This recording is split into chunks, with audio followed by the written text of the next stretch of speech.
ones, when you're going somewhere, have you ever thought of where you're actually headed with every step you make, you take sa bawat pinupuntahan nyo? Naisip nyo ba kung saan talaga kayo patungo? Minsan may mga lugar tayong pinupuntahan na it teaches us a lesson, a valuable lesson, or kung ano man, na parang somehow marirealize natin, buti na lang pumunta ako dito, or sana pala hindi na ako pumunta dito. It gives so much, or it provides so much added color to our life.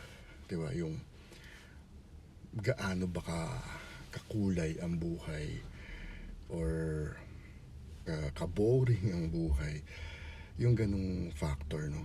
Na parang nagtataka tayo, saan ba talaga tayo patungo?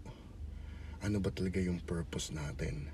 I mean, you tend to question minsan kung saan nga ba patungo ang ano natin, ang buhay natin. But we have to understand na meron naman talaga tayong purpose dito. And ang pinakamaliwanag sa lahat nun is to love one another.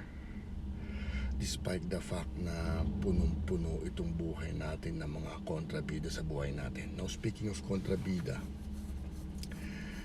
lahat naman tayo bida sa mga kanya-kanyang buhay natin, di ba? Pero naisip ba natin na minsan tayo yung kontrabida sa iba? Madaming ganun eh. Minsan hindi natin alam kung ano ba talaga yung purpose natin as far as other people are concerned. Kasi we might be living our own lives, kasi di ba minsan ang concern natin, my life, my rules. Pero as far as rules concerned, ano ba talaga yung dapat natin gawin? Ano ba yung purpose talaga natin? Of course, there are the 10 Commandments, or just like any other biblical stories, may purpose yung mga bawat character, di ba? Na it makes us realize na, okay, ganito pala yan. Kumbaga, natututo tayo. As much as ganun din sa buhay natin. Ano ba talaga? Kaya I want to share with you yung nakalagay dito. I've read the final chapter and God wins. So kahit anong mangyari, in the end, ang panalo dyan, Diyos. Kasi nangyari yung dapat mangyari. Just like yung purpose ni Judas. Kinakastigo natin siyang lahat, diba? Pero come to think of it, that was his purpose eh. Para lumabas lahat nung pinaka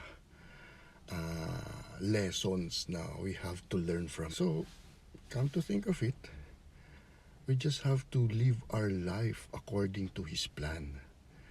Diba? Kumbaga, there's a divine plan eh. I believe in that, na lahat tayo meron yon, na kumbaga, nakatadhana tayo to live that life. So, that said, I think we have to understand na, may mga purpose tayo.